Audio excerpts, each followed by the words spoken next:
Lockdown की शुरुआत में ही एक किसान ने अपने आप को अपने खेतों में लॉकडाउन कर लिया, जिसका शानदार परिणाम यह निकला कि किसान लॉकडाउन का तीसरा चरण समाप्त होते होते 15,000 रुपये हर रोज के कमाने लगा।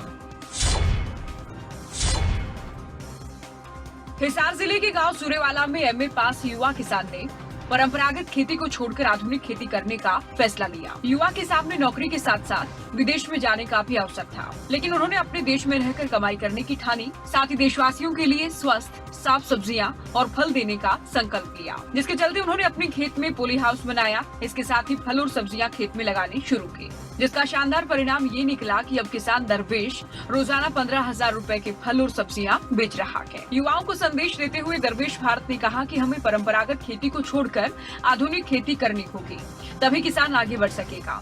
आज के हालात में किसान की दशा बेहद दयनीय है। अगर देश के युवा नौकरी और रोजगार की होड़ को छोड़कर आधुनिक खेती को व्यवसाय के तरीके से अपनाएं, तो सरकारी नौकरी और प्राइवेट नौकरी से कहीं ज्यादा खेतों में कमा सकते हैं।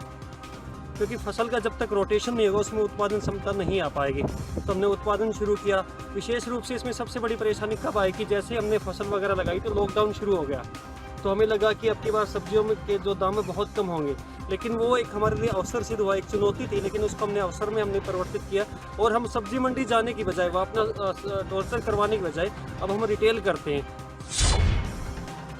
युवा किसान का युवाओं को यही संदेश है कि वह अगर आधुनिक खेती को अपनाते हैं तो सरकारी और प्राइवेट नौकरी से ज़्यादा कमा सकते हैं।